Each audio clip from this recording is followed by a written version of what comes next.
There is a shot near the start of all this of a man wiping down a table in an empty restaurant. That is it. That is the whole shot.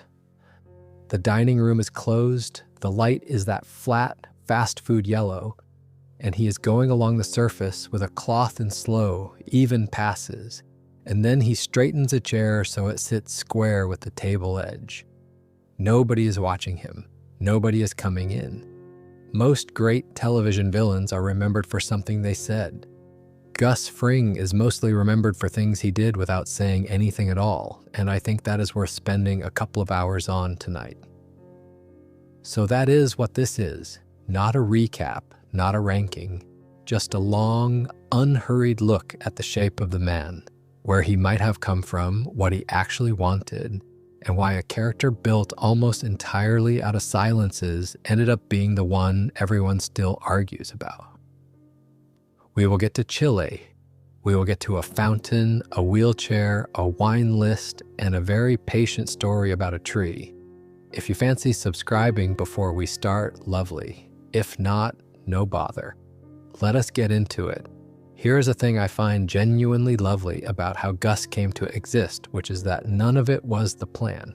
The plan in the second season of Breaking Bad was Tuco Salamanca. Tuco was the drug contact. Tuco was the antagonist with the teeth. And Raymond Cruz, who played him, had a commitment to the closer, which meant he could not carry on. So the writers did the sensible thing and wrote Tuco out. And then they had a hole in the show where a supplier used to be. What they decided to do with that hole is the interesting part. Rather than replace Tuco with another Tuco, they built his exact opposite. Tuco was a meth user, unpredictable, loud, the sort of man who might shoot you for a tone of voice. So the new character would be buttoned down, cold-blooded, soft-spoken, a businessman. That is a great idea on paper and a slightly risky one in practice because quiet businessman is not automatically frightening. Plenty of shows have tried the calm villain thing and ended up with someone who just seems a bit smug. What saved it, and I do not think this is an exaggeration, is that Giancarlo Esposito made a decision nobody asked him to make. The way he has described it in interviews, the character he was offered was pitched to him as very admirable and very polite. That was the brief, admirable, polite. And Esposito looked at that and decided, on his own, to play the man as if he had a secret. He did not know what the secret was. Nobody knew what the secret was because it had not been written yet. There was no Chile, there was no Max, there was no dead partner or 20-year revenge plan or any of the machinery that we now think of as the whole point of the character. There was a polite man who owned a chicken restaurant. And Esposito played him as somebody who was hiding something enormous. And the writers watched that, and then they went away and had to invent something enormous for him to be hiding. I think about that quite a lot, actually. The performance came first. The backstory was built to justify a choice an actor made in a fairly small guest role, because that is the other detail. Gus was not meant to stick around.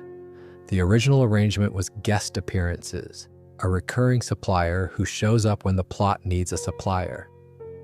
Esposito could see what the character could become and pushed to be a series regular instead, turning down the guest structure, which is a bold move when you are the new bloke on a show that already has Bryan Cranston in it. The other technical thing he has talked about is where the stillness comes from, and the answer is yoga. Breathing work, mostly. He has said the goal was to make Gus a very good listener, and if you go back and watch him in the scene now with that in mind, it is a bit unnerving how obvious it becomes. Gus is almost always the person in the room doing the least. Everyone else is moving, gesturing, filling silence. He waits, he lets people talk until they have run out of things to say, and then talks for about 11 seconds. There is a lesson in there about performance that I am not qualified to give, so I will not. But it does mean that the most controlled character on television was, behind the scenes, produced by a man doing breathing exercises before takes. I find that quietly delightful. Anyway, that is the origin outside the story. Let us talk about the chicken. Let us talk about the branding, because somebody on that production put a frankly absurd amount of thought into a restaurant chain that does not exist. Los Pollos Hermanos, the Chicken Brothers. Yellow and red, a cartoon rooster logo with two little chefs, hand-lettered signage, that specific late 90s American regional franchise look where everything is slightly too cheerful and slightly too clean. The flagship sits in Albuquerque. There are locations across the southwestern United States. There's a chicken farm and distribution center out on the edge of the city.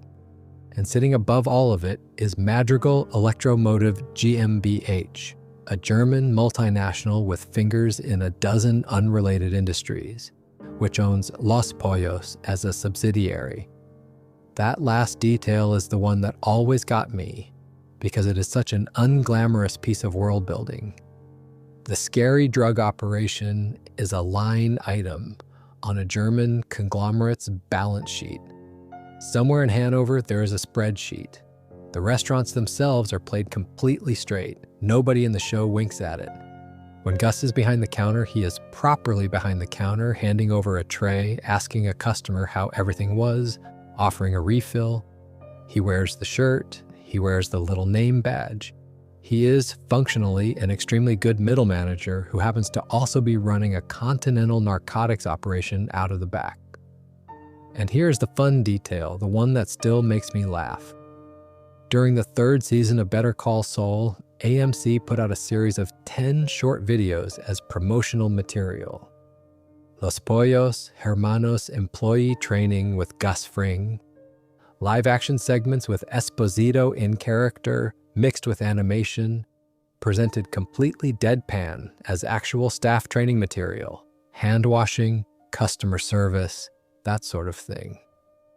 They won a Primetime Emmy in 2017 for Outstanding Short-Form Comedy or Drama Series. So a fictional fried chicken chain has an Emmy. I do not know what to do with that information, but I have been carrying it around for years, and it has never stopped being funny. What the training videos accidentally do, though, is make the central joke of the character legible in about 90 seconds, because the tone of them is completely sincere. Gus explaining proper procedure to imaginary employees is not a bit.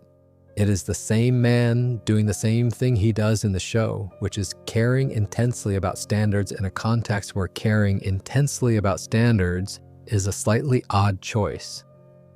That is the thing about the restaurant that I do not think gets said enough. It is a front, obviously. It launders money, it moves product. The trucks do what the trucks do. But he also runs it well, properly well. The food is good, the staff are trained properly, the dining rooms are spotless. He does not need any of that to be true for the front to work. A mediocre chicken shop would launder money just as effectively as an excellent one. He does it anyway. And I think if you want an early handle on the man, that is where it is, not in the violence, in the fact that he wipes the table when the restaurant is empty. Now let us talk about what is not there. When people go looking for Gustavo Fring's past, they find nothing. Not much, nothing. The DEA runs him and comes up empty. Mike Ehrmantraut, who is a former police officer with the instincts and contacts to find almost anyone, runs him and comes up empty. There is no paper trail before his arrival in Mexico. He is supposedly Chilean. Cartel people refer to him as the Chilean, sometimes with a bit of edge on it. That is roughly the extent of it. The obvious conclusion, and the one both shows are comfortable letting you reach, is that Gustavo Fring is not his name. It is a construction. Somebody built the identity and built it well enough that professionals cannot get underneath it, which tells you something about the resources involved and possibly about who provided them. Gus's own explanation, when the question comes up, is that Chilean record-keeping was poor, which is the sort of answer that is technically plausible and completely unsatisfying, and he delivers it in the tone of a man who knows both those things. I want to sit with the choice for a second because villain with no documented past is a common enough idea, and it is usually a cheat. It is normally a way of avoiding the work. Here it functions differently because everyone else in these two shows has an almost obsessively detailed history. Mike has a dead son and a police pension and a granddaughter. Jimmy McGill has a brother and a childhood behind a shop counter in Cicero.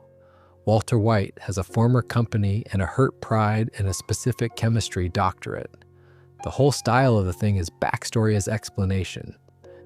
And in the middle of all that documentary detail sits a man with a blank where his first 30 years should be. Right? And now the out-of-universe fact, which undercuts absolutely everything I have just said and which I love for that reason. The name Gustavo Fring comes from Torsten Frings, the German footballer. Midfielder, played for Werder Bremen and Borussia Dortmund, and nearly 80 caps for Germany. Vince Gilligan has confirmed this, so the most unknowable man on television, the one whose surname sounds like it was chosen by a committee of intelligence agencies, is named after a defensive midfielder. That is the sort of thing that makes me trust a writer's room, honestly. The grand mystery and the daft naming convention living in the same character. A dark hospital room, late, one armchair pulled up beside the bed, and a man sitting in it with his hands folded, talking to somebody who cannot answer. This is Piñata, the 6th episode of Better Call Saul's 4th season, and it is about 5 minutes of one person speaking into silence. Hector Salamanca is in the bed. He has had a stroke. Gus has already made sure his recovery will go exactly as far as Gus wants it to go and no further, which we will come back to. And Gus sits down and tells him quite gently that the fever has worsened, that there is an infection, that his own doctor thinks Hector may never wake up. And then he says, and I am paraphrasing, that he waited anyway. Then he tells the story. He grew up poor, properly poor. They lived up in the hills in a place his brothers had put together out of whatever they could find. Metal sheeting and plywood, and when it rained, the whole thing smelled like hay. They were always hungry, and on the land there was a lucuma tree, scrawny, half-dead, which had never borne fruit, and which the family had given up on years earlier. When he was 7, he became fixated on it. That is the word he uses, fixated. He watered it. He tended it. It took a very long time, and then there were buds, and the buds became green fruit, and he did not tell anybody. He picked one and went round the back of the shack and ate the whole thing on his own. He says he had never tasted anything so sweet, like caramel. Then the family ate the fruit. Then he started carrying it down to the village to sell. And then one day, a lot of the fruit was gone, scattered on the ground, half eaten, and he thought it was probably a coati, which, if you have not come across one, is a South American relative of the raccoon, roughly cat-sized, mostly active in daylight. So he built a snare out of branches and wire. The coati set it off quickly, but it thrashed so hard it broke free and broke its own leg in the process and got under the house before he could grab it. And he knew it would have to come out eventually, so he waited. Hours. Into the night. His brothers called for him and he did not answer. He did not make a sound. He says he was very still. Eventually it came out. It knew he was there, but it was hungry, and this time he was ready. It fought him. He was stronger. And then the line. He says the merciful thing would have been to kill it. He kept it. It lived for quite some time. And then he looks over at the bed and says he believes Hector will wake up. I do not think I need to explain the metaphor. Nobody in that room needs it explained either, which is rather the point because Hector may or may not be able to hear a word of it.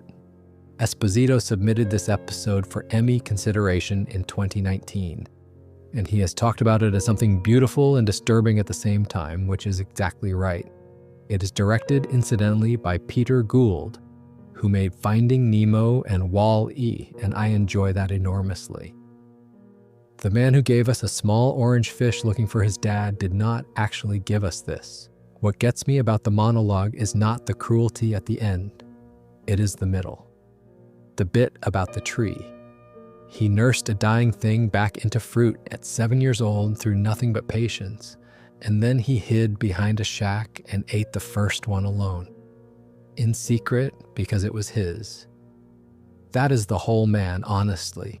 Both halves of him in one childhood anecdote told in the dark to somebody who cannot respond, right? Now the awkward bit. There are no coatis in Chile. Their range covers a good chunk of South and Central America, but Chile is not part of it. The Andes and the Atacama do a fairly effective job of keeping them out. So the animal in the story, in the country the story is supposedly set in, should not be there.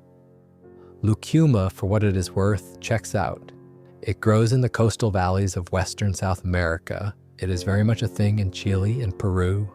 And the flavor is usually described as somewhere between maple syrup and sweet potato, which sounds odd written down, and is apparently lovely in ice cream. So the fruit is right and the animal is wrong. There are 3 ways to take that, and I genuinely do not think the show wants you to settle on one. The first is the boring one, which is that somebody in the writer's room wanted a specific kind of small scavenging mammal and did not check the range map. That happens. Shows are made by tired people on deadlines. The second is that Gus is not from where he says he is from, which would explain a great deal, including the missing records, and would mean that a story told as a confession is actually another layer of cover. The third, and the one I lean towards on a good day, is that Gus made the whole thing up. Not the poverty necessarily, but the shape of it. He is speaking to a man he intends to keep alive and suffering for as long as physically possible. And he is telling him a story whose entire function is to communicate that intention. If you're inventing a parable for that purpose, you are not going to stop and check whether the animal in it is regionally accurate. I should be clear that all 3 of those are fan reading. None of it is confirmed by anybody who worked on the show. The one thing we do have is the intent behind the ambiguity in general, which we will come to shortly. But I do think it is worth noticing that the single most revealing scene the character ever gets, the one everybody points to when they say Better Call Saul finally opened him up, is delivered to a witness who cannot verify it, cannot repeat it, and cannot contradict it, which is a very Gus way to be vulnerable. Since we are on the subject of things the shows deliberately refuse to tell us, let us collect the Santiago references and put them next to each other, because individually they are throwaway lines and together they are something else. There are 4. The first is in Breaking Bad, in the episode Hermanos. Don Eladio, having just had Gus's partner killed in front of him, explains why Gus himself is being spared. And the reason is not mercy and it is not usefulness. It is that Eladio knows who Gus is, knows what he is in Chile. He does not elaborate. He does not need to. Whatever it is enough to make the head of the Juarez cartel decide that killing this particular man would create problems he does not want. The second is in Better Call Saul, in Magic Man, the season 5 premiere. Lalo is talking to Juan Bolsa about Gus. Bolsa says that with Gus it is all business, no grudges. And Lalo says more or less, right? Like what happened in Santiago. The third is Magic Man later in the same season. Peter Schuler, the Madrigal executive, is panicking. Lalo is circling the operation and the money is exposed, and Peter is coming apart in a way that German logistics executives generally do not.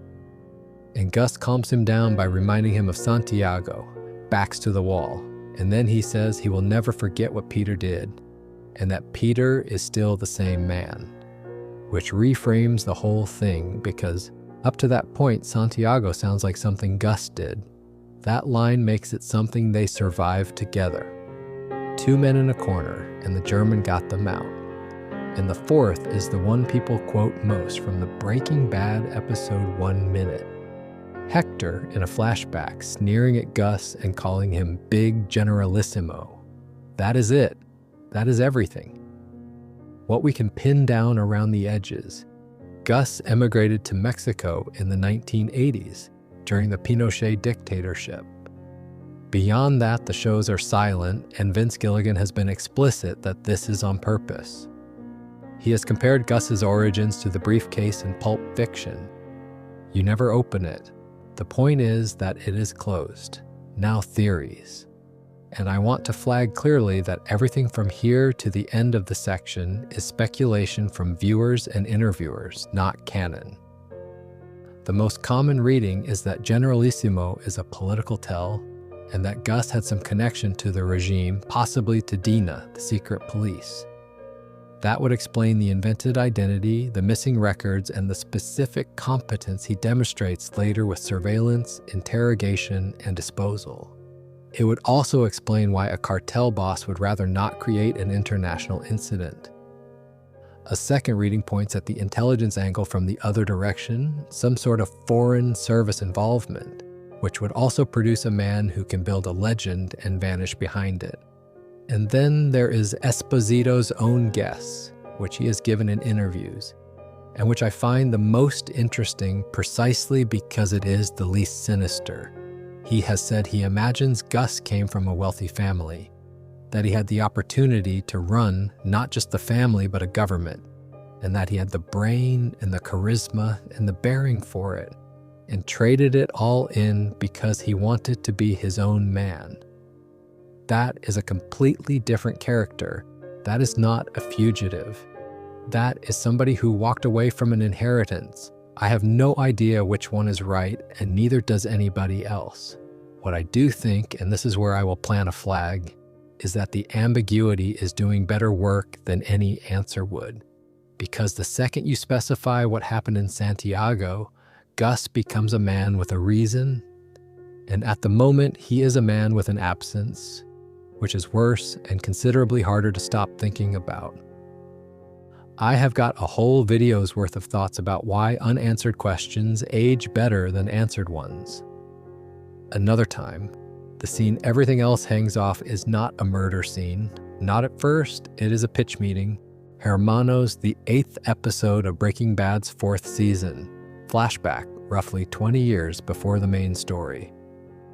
A hacienda in Mexico, a swimming pool, a lot of men in shirts standing around being pleased with themselves, and 2 visitors who have come a long way to make a proposal. Gus and Maximino Arciniega. Max. They have got a fried chicken chain. Los Pollos Hermanos, the 2 brothers, right there in the name. And under it, quietly, they have got something new. Max is a chemist. Max cooks methamphetamine, and it is very good, and the restaurants are the distribution. And I think it is important that they are not there to threaten anyone. They are 2 young men who have built something and are quite pleased with it. They are there to ask Don Eladio to come in with them. They want the cartel's reach, and they are offering the cartel a product it does not currently have. Eladio is not interested. The cartel does cocaine. Cocaine works. Nobody in that garden is looking for a new vertical.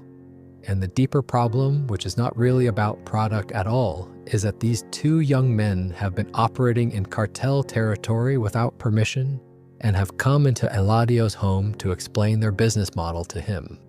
That is a status problem, and status problems in this world get resolved in one way. So Hector Salamanca shoots Max in the head at the edge of the pool while men are held back and glasses are still on the tables. And Gus is on the ground, held down, face in the wet tile, in the blood, made to look at it. There are performances that people describe as career-defining, and usually it is polite exaggeration. This one is not. Esposito plays a man having something taken out of him in real time. And what makes it land is that we have already spent 2 seasons watching the version of him that comes afterwards. The stillness we have been calling control is being manufactured in front of us, and the raw material is this. Eladio does not kill him. Because of Chile, whatever Chile is, and I would love to know what the room thought was happening in that moment. But he makes the terms clear. Gus works for the cartel now on Eladio's terms indefinitely. Now the thing the show would not say out loud for over a decade. Gus and Max were together, not business partners with an unusually intense bond, together. Vince Gilligan said in 2020 that he personally thought they were probably lovers. Peter Gould, running Better Call Saul, confirmed it outright on the Ringer podcast The Watch in 2022. And once you know, the earlier material stops being subtext and starts being fairly loud. In the Better Call Saul episode Sabrosito, Hector suggests that a better name for the restaurant would be Los Culos Hermanos, the Butt Brothers. It is a crude schoolyard jab, and it tells you that the cartel had assumed it for a very long time, and that Hector in particular has been carrying that assumption around like a favorite joke, which means that when Hector pulled the trigger by the pool, part of what he was doing was making a point about what he thought those two men were to each other. So here's where we end up. The entire empire, the restaurants, the laundry, the German conglomerate, the super lab, all of it is a widower's project. And almost nobody in either show knows that. Walter White never knows. Jesse never knows. Hank never knows. Mike gets close, and we will talk about how. But the man is running the most disciplined criminal operation in the Southwest as an act of grief, in complete privacy, and has been doing so since before most of the people in it were hired. And here's a fun detail, or at least a detail I have never been able to shake. In 1994, Gus established a chemistry scholarship at the University of New Mexico, in Max's name. Not a memorial, not a plaque on a bench. An endowed scholarship, which means paperwork, a named fund, an administrator, an annual selection process, students applying every year without the faintest idea who Maximino Arciniega was or how he died. Gail Bedecker later on turns out to be connected to it, which is its own quiet little tragedy given where Gail ends up. Then there is the villa. Once Gus is established in Albuquerque, he acquires a small place on the Mexican side of the border. It is functional mostly. It is where Dr. Barry Goodman lives, and it is where people get patched up when they cannot go to a hospital, and it becomes a sort of unofficial field station. It also has a fountain. And set into the tile work at the base of it are 3 words: Dedicado a Max. Nobody who uses that villa ever asks about it. Mike lies there recovering from a beating for days and does not ask. The fountain just sits in the courtyard doing what fountains do while people bleed and heal and get driven back across the border.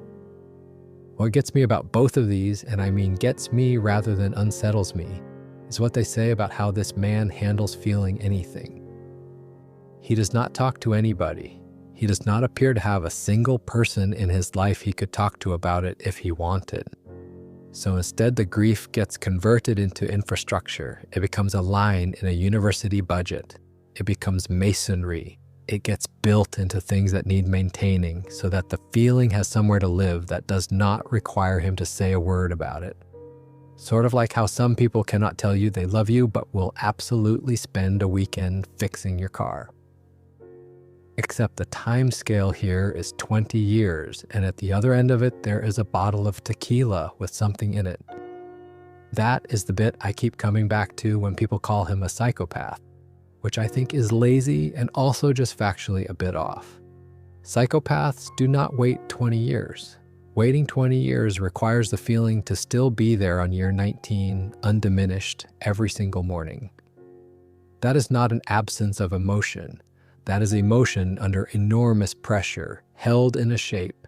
He goes to work, he runs the restaurants, he builds a relationship with the DEA field office, sponsors their charity events, becomes a familiar and welcome face at their fundraisers. He does the industry meetings in Houston, he reviews the numbers with Madrigal. And underneath every single day of that, the plan is running. Now let us talk about the specific shape of the hatred because it is not general. Gus does not hate the drug trade or crime or violence. He hates a family, and he hates it in a very particular order. Eladio gave the instruction, but Hector Salamanca fired the gun, and Hector enjoyed it. And Hector has spent every year since making the same joke about it in front of the same people. So Hector gets something worse than a bullet. What Gus does over the following 2 decades is essentially demographic. He removes the Salamancas one at a time, mostly without ever appearing to be involved. Tuco, the nephew, gets taken out of circulation first, not killed, provoked into assaulting Mike in front of police and put in prison, which removes him from the day-to-day business without anybody dying and without anybody looking twice at the chicken man. Then the cousins, Lionel and Marco, who are frankly terrifying and functionally unstoppable, and who have decided to kill Walter White. Gus redirects them. He points out, entirely truthfully, that the man who actually killed Tuco was a DEA agent named Hank Schreider. And then he places an anonymous warning call to Hank 1 minute before they arrive. 1 minute, enough for Hank to survive it barely at enormous cost. Marco dies in the car park. Lionel is critically injured, and later Mike finishes him in a hospital bed while the police are conveniently distracted elsewhere. So Gus has now killed 2 Salamancas using a federal agent as the instrument, and the fallout is a massive crackdown on the cartel, which also does him a favor.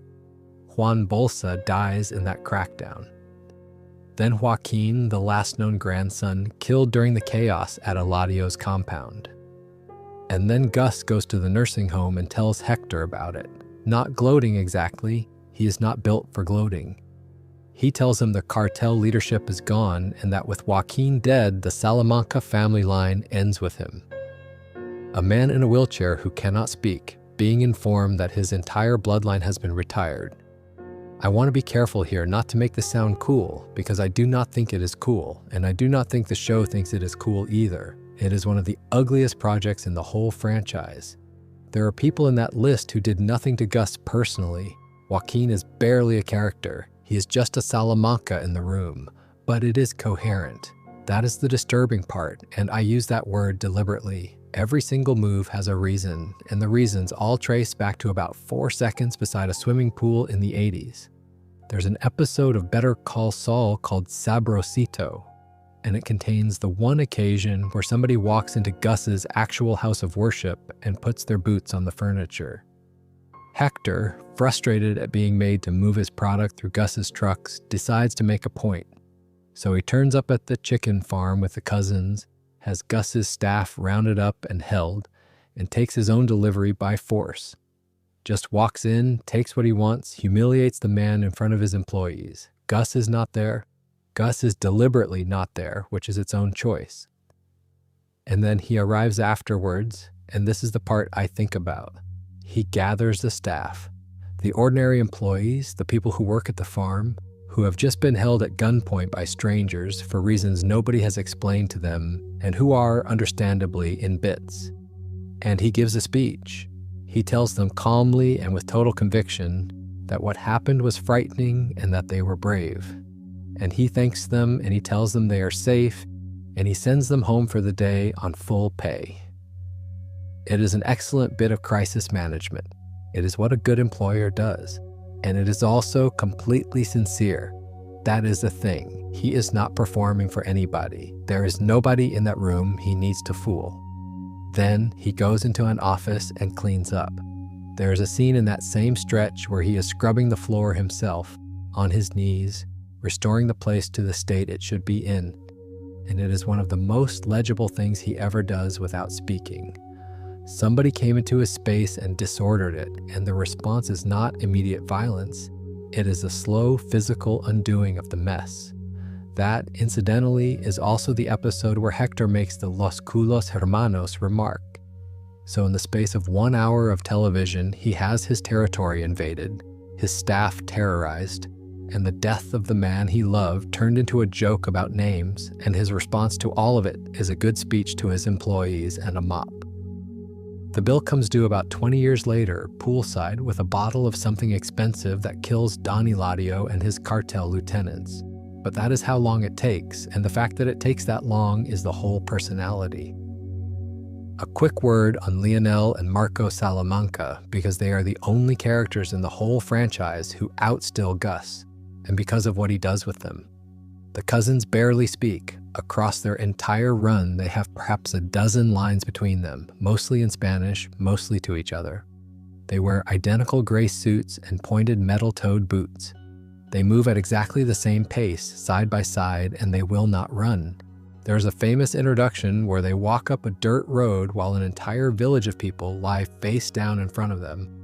And later, a shot of the two of them crawling on their elbows toward a shrine, in the suits, in the dust, because that is what you do at that shrine.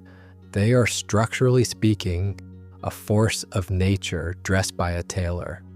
And Gus, when they turn up in Albuquerque intending to kill Walter White, does not fight them, argue with them, or attempt to buy them. He simply points them at somebody else. He tells them truthfully that the man who killed Tuco was not Walt. It was a DEA agent named Hank Schreider. And then he tells them correctly that killing a federal agent is not permitted without approval from higher up, and that he will get them that approval. He then arranges the approval, and then he anonymously telephones Hank 1 minute before they arrive. I have always found that phone call to be one of the coldest things in the show, and the coldness is in the arithmetic of it. Not 2 minutes, not 30 seconds, 1. Enough warning that Hank has a chance, not enough that he has a good one. Gus needed Hank to survive because Hank surviving means a wounded federal agent and a huge crackdown on the cartel, which serves him. And he needed the cousins dead because they are 2 more Salamancas. Both outcomes are delivered by a single unlisted call lasting about 4 seconds. Marco dies in that car part. Leonel is finished off in a hospital bed shortly after, quietly, while the police guard is drawn away by a call Gus arranged. And Hank spends the following months in a wheelchair learning to walk again with no idea whatsoever that the voice on the phone was the man who sponsors the office fundraisers. There is one medical decision in Better Call Saul that I think is the single most frightening thing in either show, and there is no violence in it at all. Here is the sequence.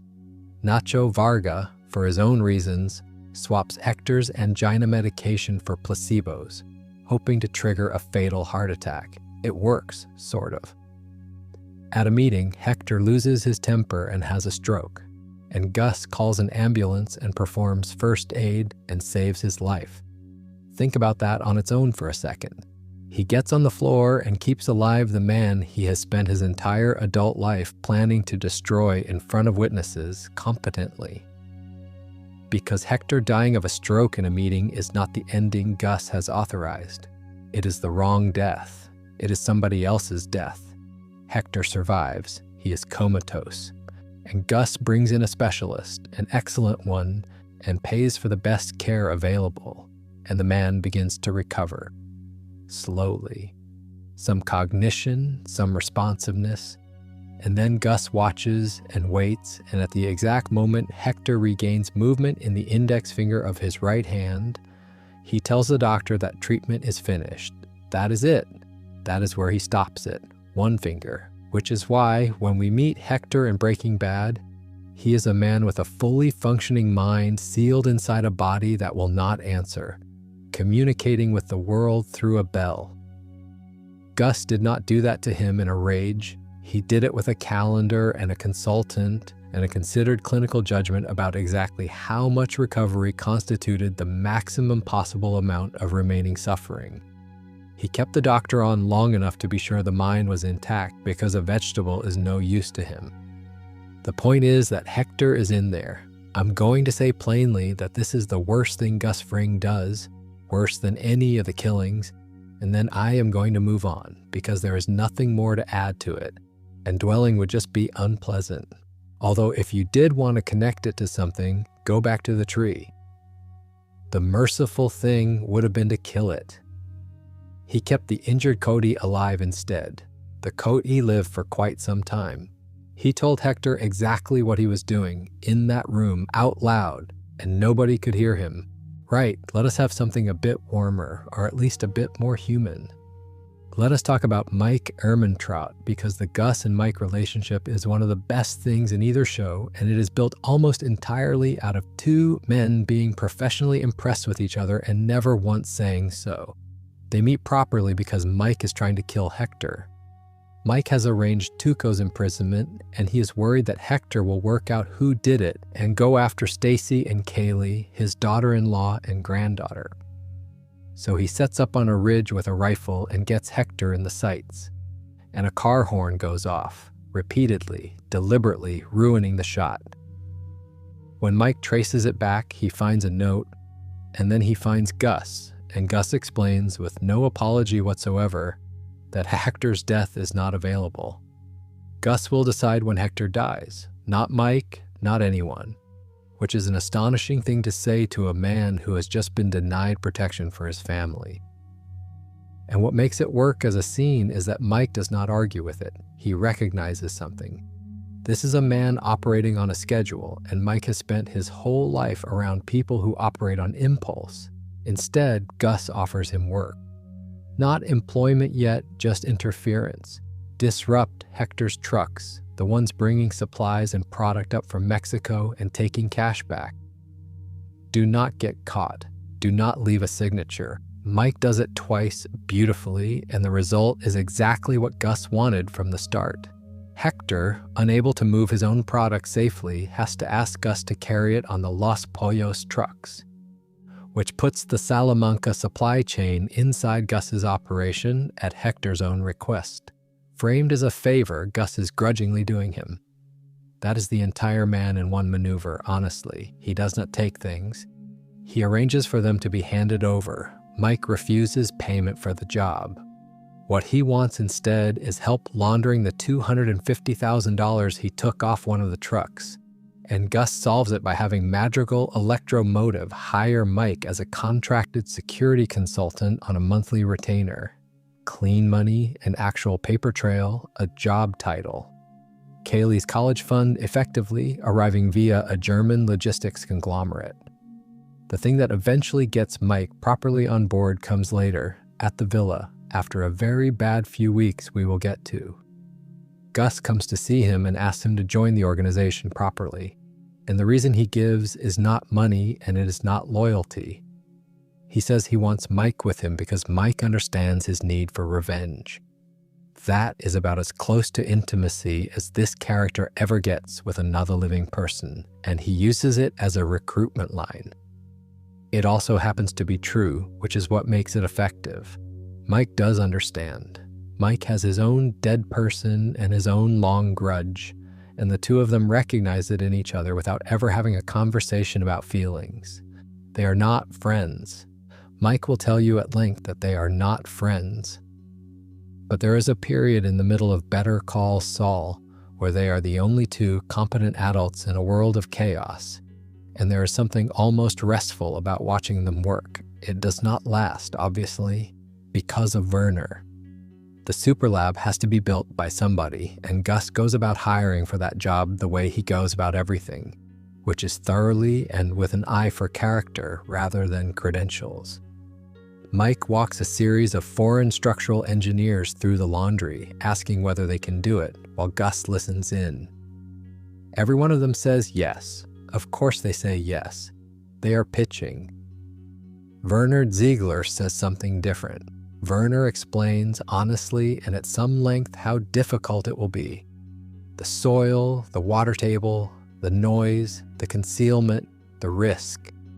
He does not soften it. He does not tell the client what the client wants to hear. Gus hires him on the spot, essentially, because Werner is the only one who told the truth. And then, for a while, it is rather nice, actually. Gus houses the crew in a purpose-built compound with everything they could reasonably need. Mike runs security and transport. The men work and the hole gets deeper, and there's a stretch where the most dangerous man in New Mexico is functionally running a slightly odd construction site with good catering. Werner is the warmest character in that entire storyline.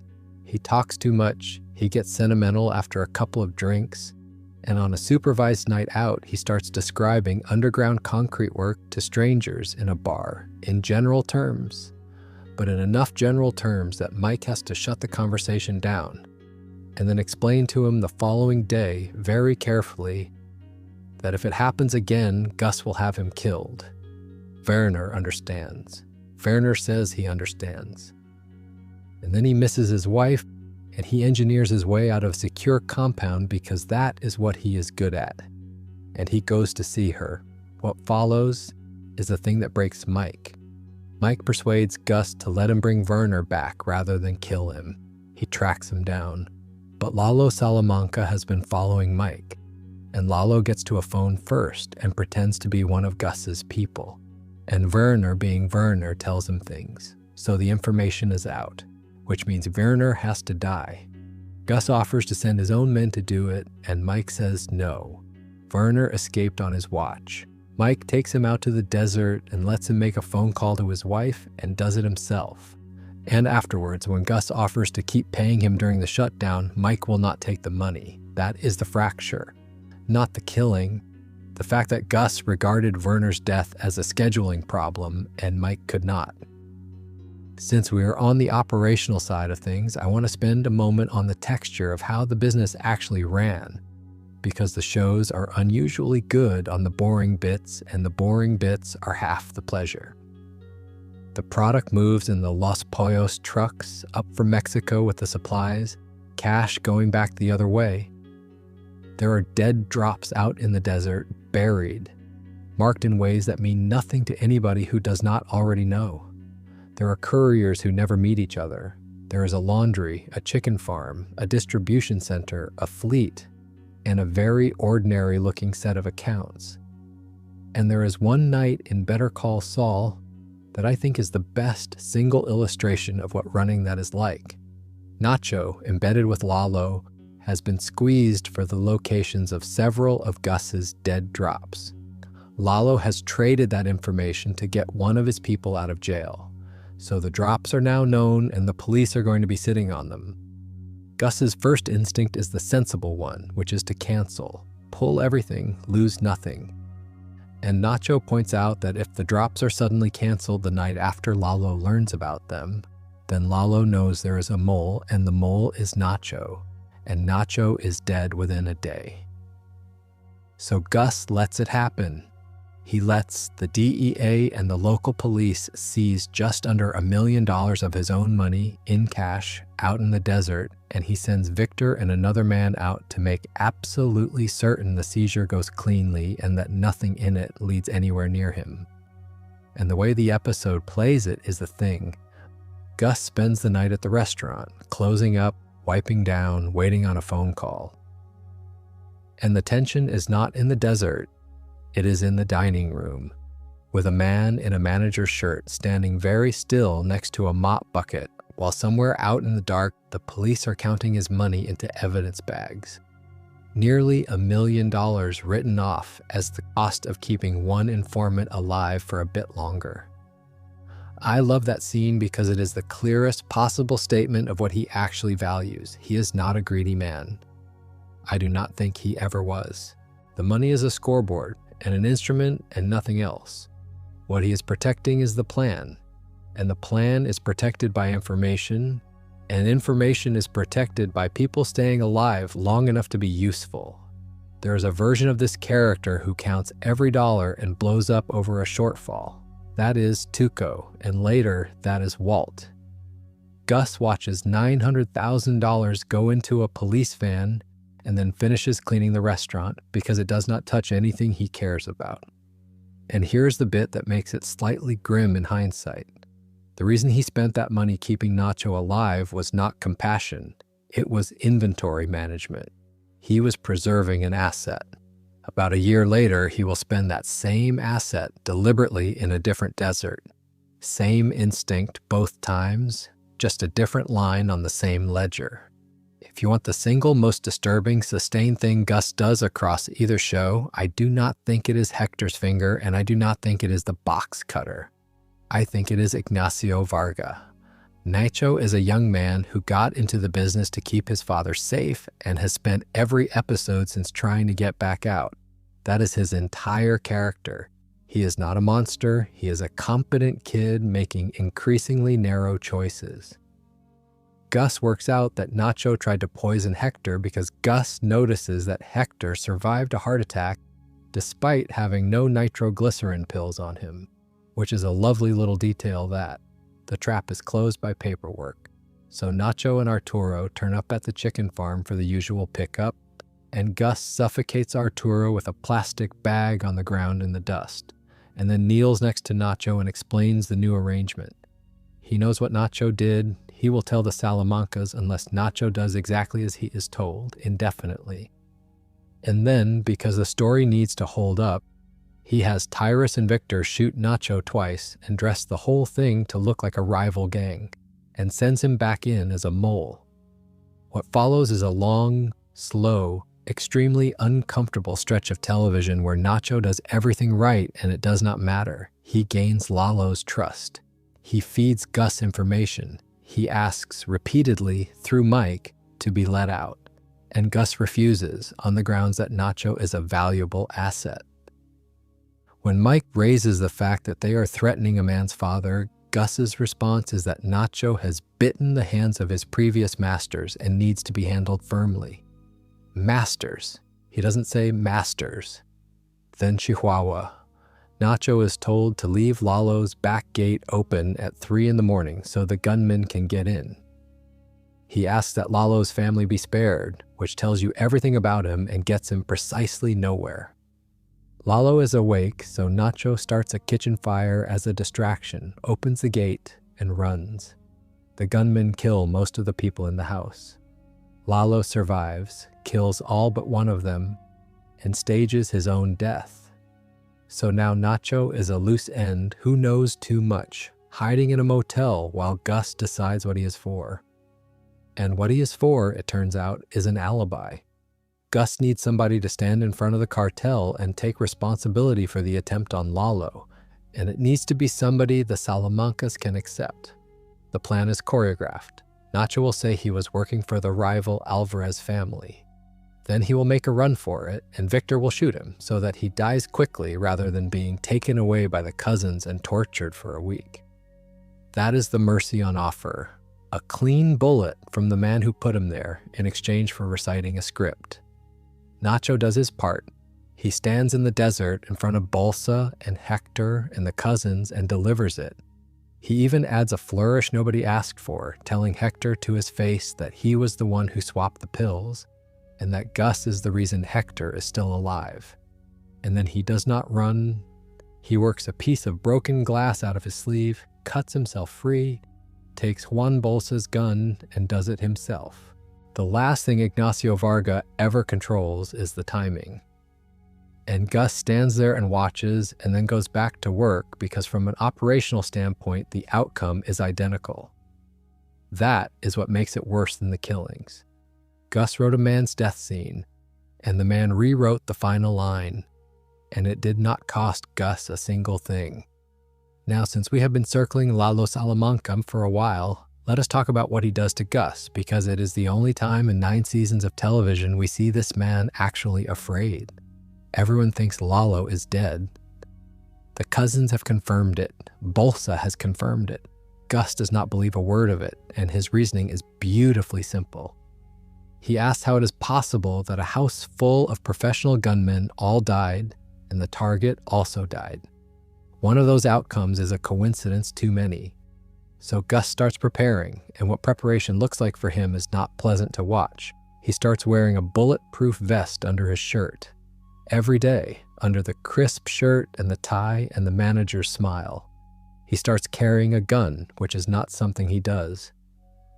He hires a body double to live in his house, a man who is roughly his build, who moves around behind the blinds, who is essentially bait. And the real Gus goes underground.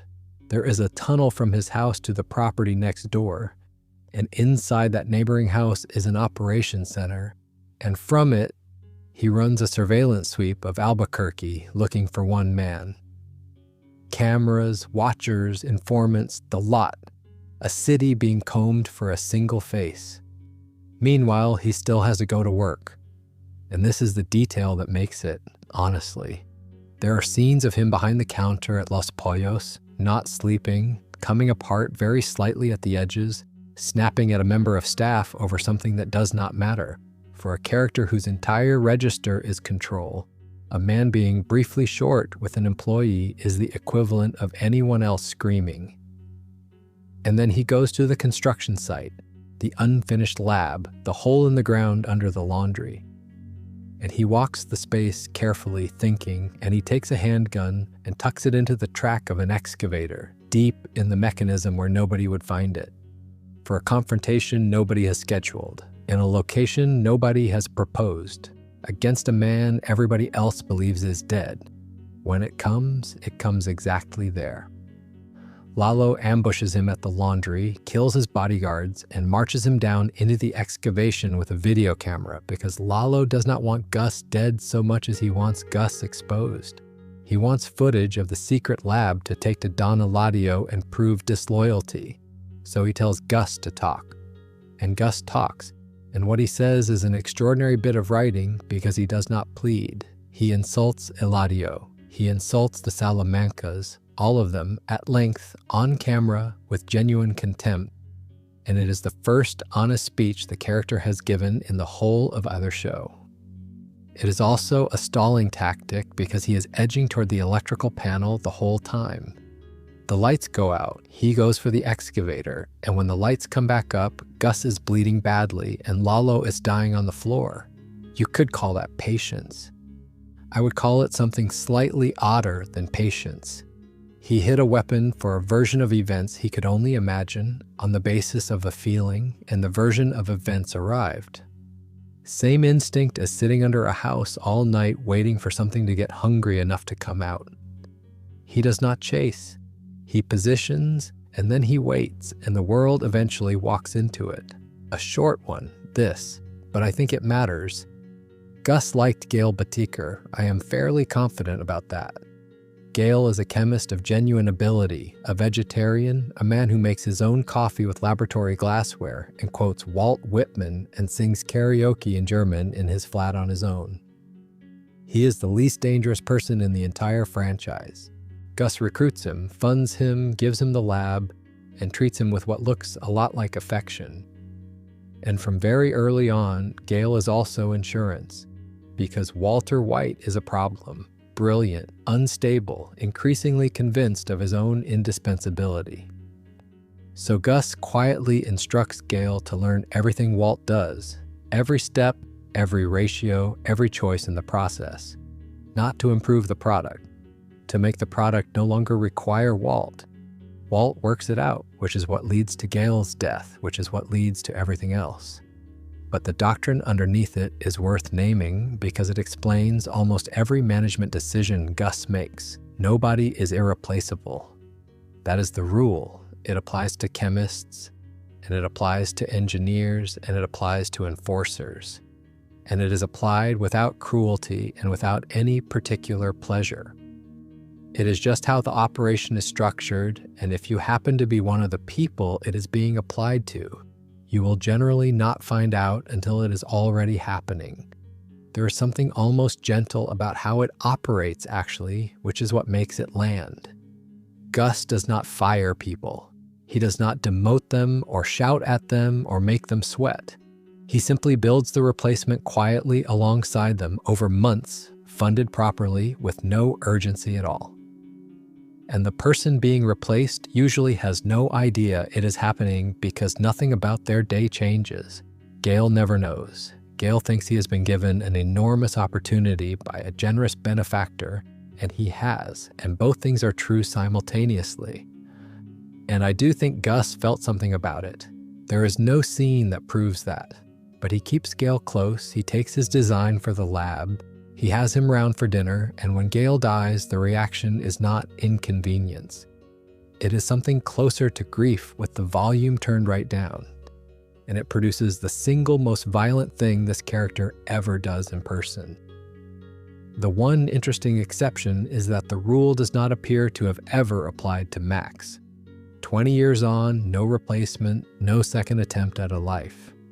The one person Gus could not swap out was taken from him before the rule was written. I do not think that is a coincidence. I think the rule exists because of him. Gustavo Fring is a pillar of the Albuquerque community. That sentence is doing about 90% of the work of the whole character, so it is worth pulling apart, and it involves the job he spends most of his waking hours on. That is not sarcasm. In the world of the show, it is simply true. He is a local businessman with a well-regarded chain, a decent employer, and he is on friendly terms with the Drug Enforcement Administration field office. He donates. He turns up to their fundraisers with trays of food. He knows the special agent in charge by name, and the man is pleased to see him. There is a scene where he brings chicken to a DEA charity event, and he circulates, and he is warm and self-deprecating, and everybody likes him. And it is not a performance being strained under pressure. He is comfortable there. He is more comfortable there than almost anywhere else we ever see him. And there is a very good reason for it beyond cover, which the show is smart enough not to spell out. Being close to the DEA is how you find out what the DEA knows. He is not hiding from law enforcement. He is standing next to it, holding a plate, which is how he ends up on a tour of their building. And it is on that tour, as we touched on, that he picks up 2 pieces of information about a man he is doing business with entirely by accident and simply absorbs them without expression. Then Hank Schreider. Hank is the only person in Breaking Bad who works out what Gus is, and the way he gets there is unglamorous and entirely correct. He goes to the restaurant, he pokes around, he gets a fingerprint. And that print comes back as a match to one found at Gail Bedeker's flat. At which point the DEA bring Gus in and ask him about it. And that interview is a masterclass, honestly. He does not deny knowing Gail. Denying it would be catastrophic and easily disproved. Instead, he says, yes, of course, he knew him. He met him through the scholarship he funds at the University of New Mexico. He had him round to the house once. Gail was a talented young chemist and a fan of the restaurant, and Gus was fond of him, and he is sorry to hear what happened. Every word of that is true. The scholarship is real, the connection is real, the fondness is probably real. He tells the DEA the truth, and it functions as an alibi. And Hank sits there watching a room full of colleagues be entirely satisfied by it while knowing in his gut that it is wrong. That is the last really good idea Gus has before things start going against him. And it works because he built the scholarship 20 years earlier for reasons that had nothing to do with this, and then it turned out to be load-bearing. Grief converted into infrastructure, doing exactly what infrastructure does. And that brings us to the hazmat suit. Box Cutter, the opening episode of Breaking Bad's 4th season. Walt and Jesse have just had Gail killed, specifically because being the only remaining chemists is the only thing keeping them alive. They are in the lab, held there by Mike and Victor, waiting for the boss to arrive and decide what happens. Gus arrives, and then, for something in the region of 10 minutes, he does not say a word. He takes off his jacket, he hangs it up carefully, he puts on a hazmat suit deliberately one leg at a time, adjusting it. He picks up a box cutter, the same one Gail had in his flat. Walt is talking the entire time, faster and faster, making his case, explaining why he is essential, and why Victor is the one who made the mistake by being seen at Gail's building. Jesse is silent. Mike is silent. Victor, sensing exactly where this is going, has already tried to demonstrate his own usefulness by starting to cook a batch himself, having picked up enough from watching. And Gus walks over to Victor and opens his throat and holds him while he dies on the floor in front of the other 2. Then he takes the suit off, puts his own clothes back on, straightens himself, and on his way out he says 5 words: get back to work. Esposito has talked about this scene a lot, and 2 things he has said about it have stayed with me. The first is his comparison to Harold Pinter. He has said that so much of acting is being able to say things without words, and that the scene gave him that opportunity, and that he thinks of Pinter, who wrote those enormous pauses into his plays where nobody speaks, and 2 people simply look at each other or do something physical while the tension does all the work. The second is that he was worried about filming it. He has described being concerned about getting through it without damaging his own spirit, and the approach he took was to stay in it. He barely spoke to anybody on set during the shoot. He went somewhere and stayed there until it was finished. The scene was gruesome enough on the day that when it was screened, Bryan Cranston's daughter fainted. Now, the question people ask about it, which is a good question, is why Victor? And the answer within the story is fairly clean. Gus cannot kill Walt and Jesse because they are the only cooks he has left, and they engineered it that way. but he also cannot let them walk out of that room having successfully defied him. So he kills somebody else in front of them at length and lets them understand that they are watching a substitution. What makes it work as television, though, is the silence. If Gus explains any of that, it is a threat, and threats are ordinary. By saying nothing, he makes them do the interpretation themselves, which means they arrive at the conclusion on their own and therefore believe it completely. He also makes them dispose of the body, which is a management choice I have never fully recovered from. He notices Walter White before Walter White notices him, which is how that entire relationship goes from start to finish. That first meeting at the restaurant where Walt and Jesse sit at a table waiting for a buyer who apparently never turns up, and the buyer is the man in the yellow shirt who came over and asked if everything was all right with their food. The second meeting is the interesting one because Gus turns him down. He says he is not interested on the grounds that Jesse was late and high and is therefore unreliable, and that he does not do business with people who cannot be relied upon. Walt talks him around, and the arrangement they land on is 38 pounds of product for $1.2 million, delivered within a very tight window at a remote location.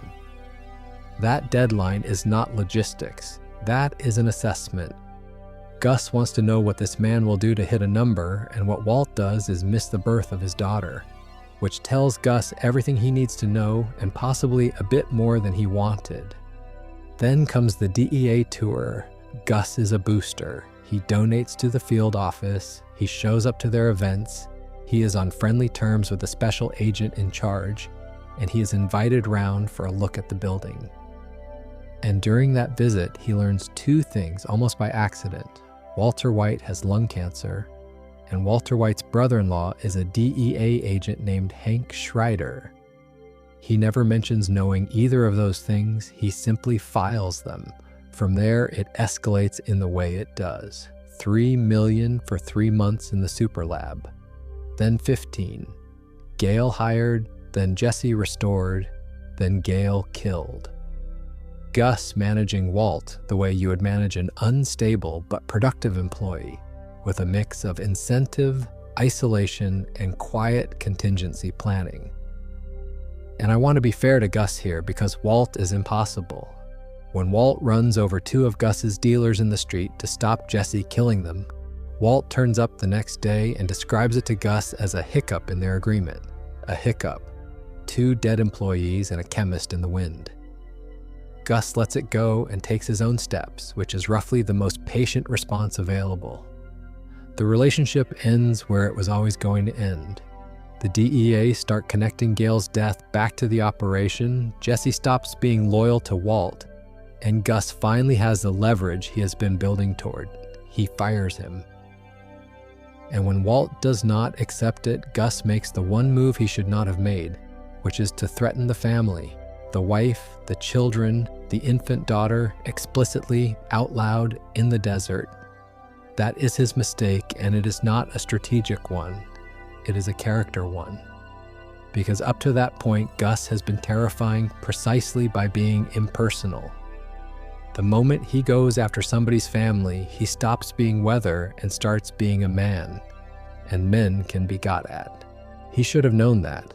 He of all people should have known what a man does after you kill the person he loves. He built 2 decades of his own life on exactly that arithmetic. And here is a small one that has generated more discussion than almost anything else in the show, which is what is going on in Gus's kitchen. Walter White goes to his house for dinner. It is a fairly ordinary suburban home, tidy, unremarkable, exactly the sort of place a mid-level restaurant executive would live. And Gus cooks, properly cooks. There is a Chilean dish, and he talks about it, and he mentions offhandedly that kids will not eat it. His children. He says it lightly, the way anybody complains about a fussy family. And there are no toys anywhere in the room. Children's things in the living room, in shot. And then Jesse goes to the same house later on, and the toys are gone. And there is only one reference to a family anywhere in the rest of the series. The fan reading, which I think is probably right, is that the toys were props, that the house was dressed for a specific visitor, and that Gus put children's belongings in his own living room to make himself legible to a man he was assessing, because a family man is a safer person to do business with. And then when the audience changed, the set changed. Then Better Call Saul goes further and reveals that the house itself is a piece of theater. There is a tunnel out of it to a neighboring property, which is where the real work happens. And at one point, there is a paid body double living in it. So the domestic life is staging all the way down. But I do not think the cooking is. That is the bit I want to hold on to. He makes the dish himself. He is clearly good at it. He talks about the food with actual pleasure, and it is one of about 4 moments in the entire run where he seems to be enjoying something for its own sake. He can cook a meal from home, and he cannot tell anybody why it matters to him. So he invents children who do not like it, which gives him a reason to talk about it at all. That might be a stretch. I am aware it might be a stretch. But it is the kind of stretch this character invites, because he never once explains himself. And so everything he does ends up carrying about 4 times the weight it would from anybody else. I want to talk about Jesse Pinkman for a bit, because the Gus and Jesse relationship is the strangest one in the show, and nobody quite knows what to do with it, including, I suspect, Gus. It starts badly. Jesse turns up late and high to the first meeting, and that is the reason the deal nearly does not happen at all. Gus's assessment of him from that moment is unreliable, and he says so, and he is not wrong. Then Mike suggests a strategy. Walt and Jesse are dangerous mainly because they are a unit. Separate them and the problem gets smaller. So Mike starts taking Jesse out of the lab, bringing him along on pickups, giving him things to do that are not standing next to Walter White being told what to think. And they stage an attack, a planned incident where Jesse gets to be the one who spots the danger and handles it, engineered specifically so that he will feel capable and useful and important. It is a manipulation, and Mike executes it well. The problem, from a scheming point of view, is that Jesse actually is capable. That is what nobody expects. He handles himself. He is quick. Under pressure, he does not fold.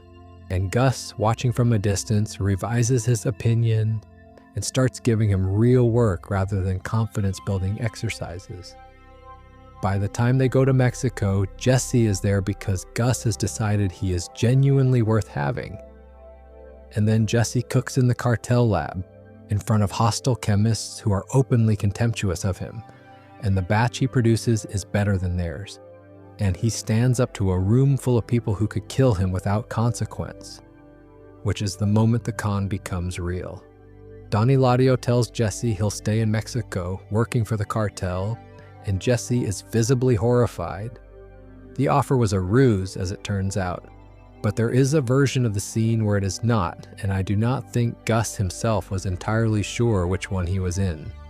Then Jesse gets him out of that compound, half poisoned and unable to walk, with Mike bleeding in the back seat, and drives him to the border. So the last significant thing that happens between them is that Jesse Pinkman saves Gustavo Fring's life.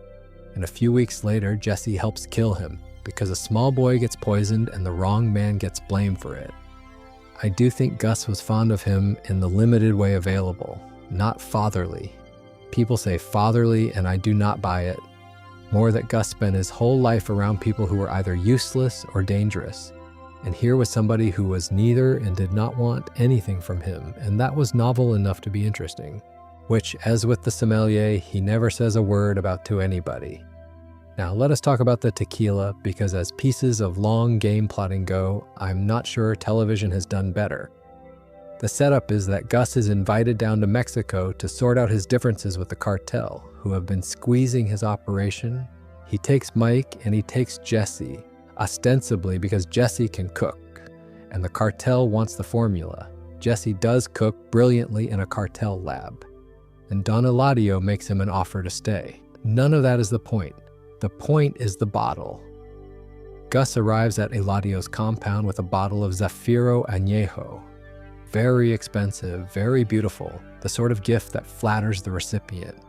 Poolside party, cartel leadership all present, the same garden, the same water. And Eladio, being who he is not going to drink anything a guest brought without seeing the guest drink it first, which Gus knows.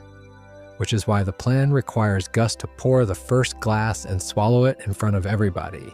He does. And then he excuses himself, walks calmly to the bathroom, kneels down and makes himself sick, takes something to counter what is left in him, straightens his tie, and walks back out into the party.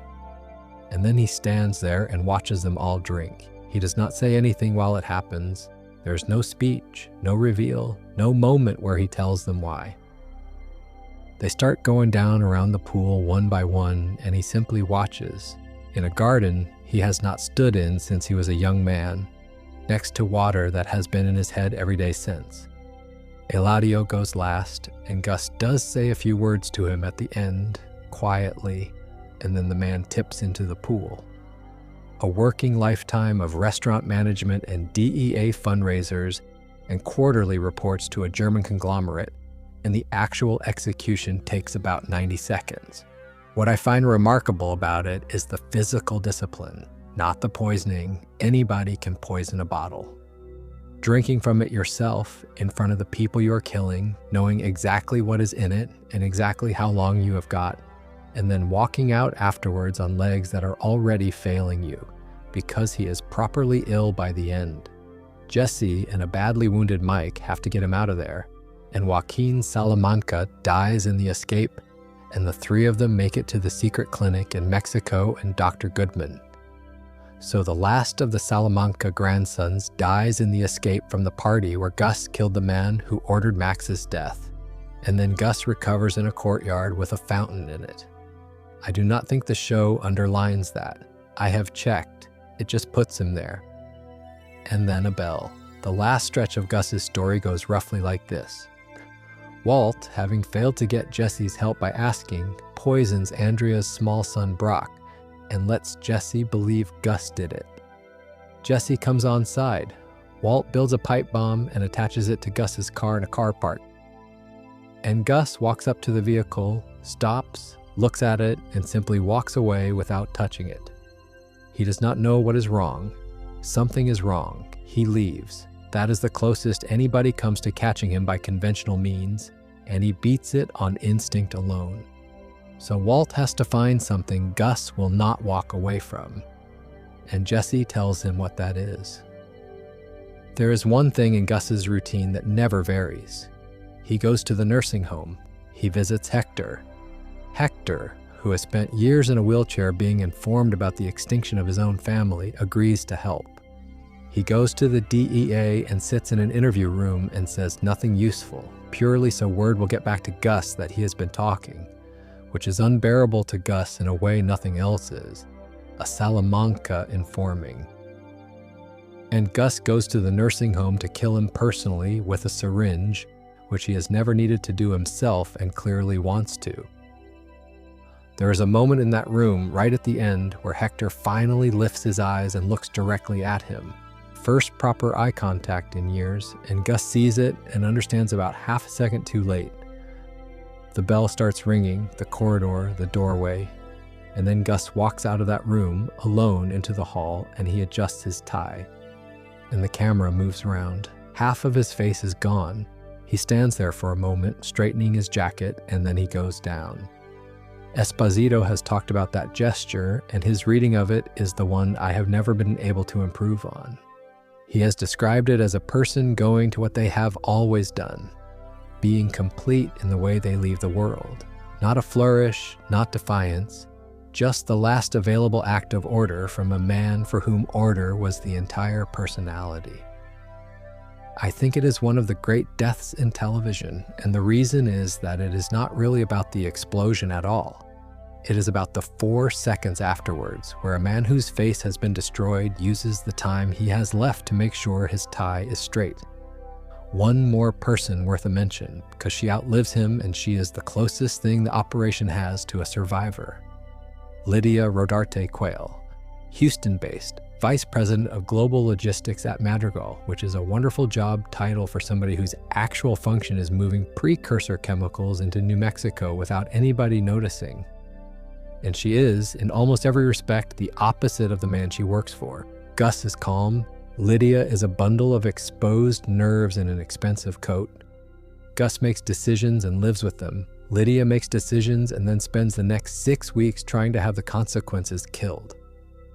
She's terrified of everything constantly, and she is also extremely good at her job, which is an odd and rather good combination, and not one you see much. Her scenes with Gus are quietly funny for that reason. He is patient with her in the way you are patient with a talented colleague who is difficult. He does not reassure her much. He does not need to.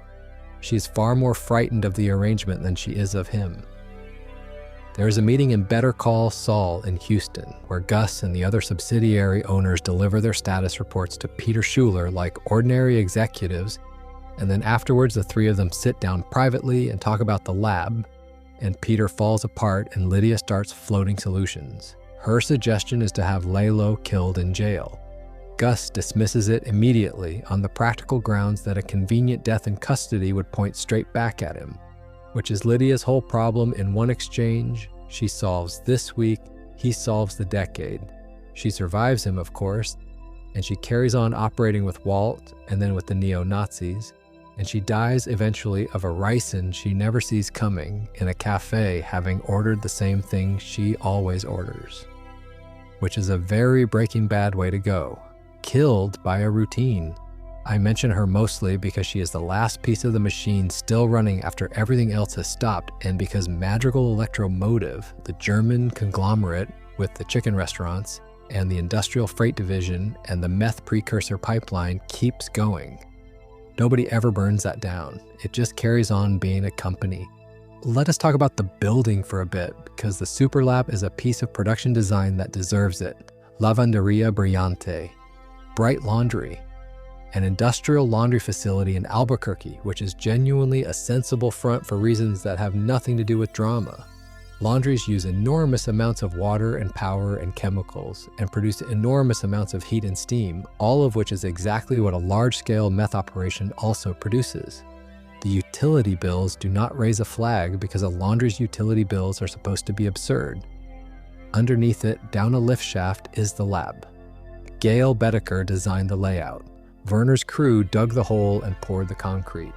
And what ends up down there is not a drug lab as television usually shows them. There is no filth, no exposed wiring, no improvised nonsense. It is a clean room, stainless steel, proper ventilation, laboratory glassware in racks, a whiteboard, a coffee machine. It is nicer than most actual workplaces, and I do think that is the point. Gus did not build the minimum viable facility. He built something excellent at vast expense over years, and then he sat on it while Lalo was circling and did not use it, because using it early would have risked it. The lab is the same impulse as the wipe table and the trained staff and the scholarship. If the thing is going to exist, it is going to be correct. There's also, and I am not sure the show ever quite lets you sit with this, the fact that 2 bodies end up buried under the floor of it. Lalo and Howard Hamlin put down there by Mike's people while the concrete goes in. So the crown jewel of the operation, the thing 20 years of patience was aimed at, is standing directly on top of the worst night of everyone's life. Walter White cooks in that room for the better part of 2 seasons and never has the faintest idea what is underneath his feet. Nobody in Breaking Bad ever finds out. That knowledge belongs entirely to the audience and to about 4 people who are mostly dead. Here's a detail I always think gets skipped, which is what actually happens to the Empire afterwards, because it does not survive him by much, and the way it comes apart is very administrative and rather sad.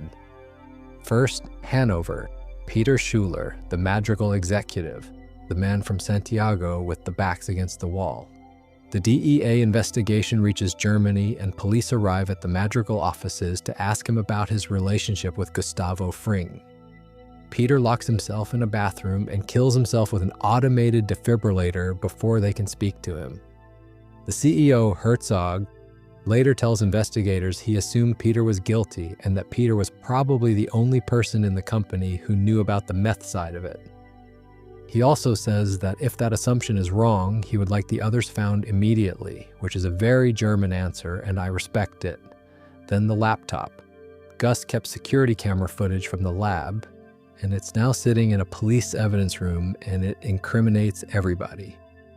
Which is how you get the electromagnet, one of the great daft sequences in the show. Walt and Jesse and Mike parked outside a police station wiping a hard drive through a wall. Then the accounts. Gus had set up offshore arrangements to keep paying his former employees for their silence, which is a sensible piece of succession planning. The police find the numbers and the access codes and seize the lot. Mike keeps paying the men out of his own share for a while. And when the police interdict those payments too, Walt decides the exposure is unacceptable, gets the names, and has 10 men killed in prison inside of 2 minutes. So that's the end of it. Not a raid, not a war, a defibrillator, a hard drive, a list of names, and some prison stabbings arranged over the phone. The thing that lasted longest was the restaurants, which carried on selling chicken to people who had no idea. And the scholarship, which presumably carried on funding chemistry students at the University of New Mexico who had never heard of Maximino Arciniega and never will, which is arguably the only part of the whole operation that was ever going to outlive him. I have saved this one because I think it is the best scene the character ever gets, and it is about wine. Fun and Games, the 9th episode of Better Call Saul's 6th season. Gus's final appearance in anything, chronologically the last time we will ever see the version of him that is not already on a collision course with a bell. The episode opens with the cartel meeting. Hector has told Eladio that Lalo survived and that Gus killed him. There is no proof, so Eladio dismisses it, and to keep the peace, he divides the Albuquerque territory. The Salamancas get the South Valley. Gus gets the North. Gus goes home. Opens the shutters, lets the daylight back in, tells Mike to find a new crew and restart construction on the lab. The siege is over. He has won in the specific, narrow way he wins things. And then he goes out for a drink. Not a celebration exactly. He goes to a restaurant he clearly frequents, somewhere quiet and expensive, and he sits at the bar. And the staff know him. And there is a sommelier called David who comes over and greets him properly, warmly, the way you greet a regular you are pleased to see. And they talk about wine. That is the scene. A man having a conversation about a bottle with somebody who likes him. David recommends a rosting, a côte rôtie, which another customer had ordered and then neglected, and he is a bit indignant about that on the wine's behalf. Gus asks him about it, David talks, and Gus does something he does not do, which is ask follow-up questions because he is interested rather than because he is gathering information. And then David mentions that the owner has bought in a bottle of Gigal, which he is not going to open, but which he would like Gus to see, just to look at, because he thinks Gus would appreciate it, and he goes off to fetch it. And while he is gone, alone at the bar, Gus's smile fades. Not the customer service smile, not the one he does for police charity events. A real one, small, private, slightly surprised at itself. It lasts about 10 seconds. And then he puts money on the bar and leaves before David gets back. Peter Gould has talked about this scene on The Watch, and his framing of it is that it is about Gus's struggle to be himself with another person, which is the correct reading, and also, once you have heard it, quite hard to sit with. Because that is the whole thing, is it not? Everything else we have spent the last couple of hours on, the tunnels and the poisonings and the man in the wheelchair, all of that is a fortress, and the fortress works. And the price of it is that he cannot stay in a room where somebody is going to come back and show him a nice bottle of wine. He is not in danger there. Nobody in that restaurant is a threat. He leaves because being liked is a category of exposure he decided against a very long time ago in a garden next to a swimming pool. And that is the bit I cannot get past.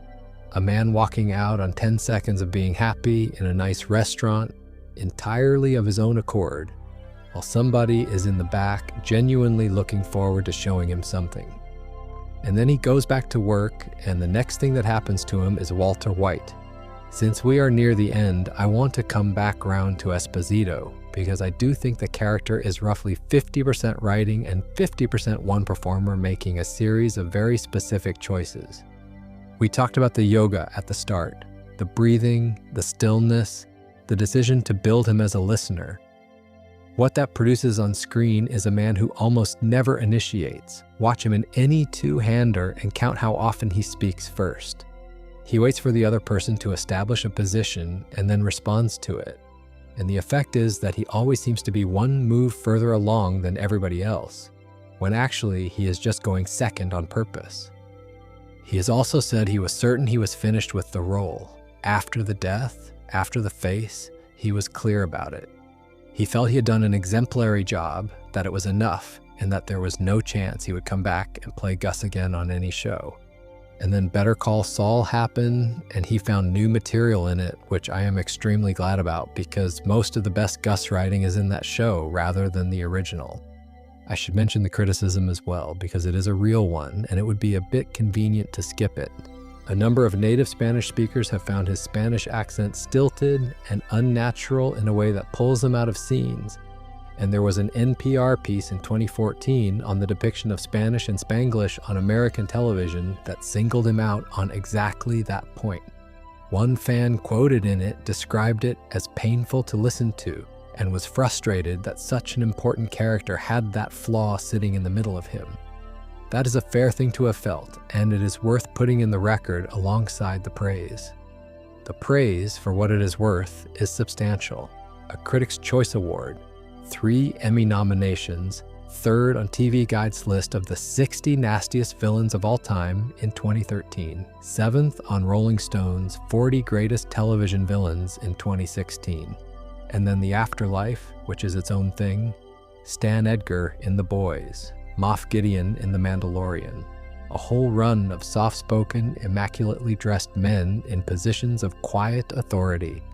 Because once you have done this, that is what people will keep bringing you.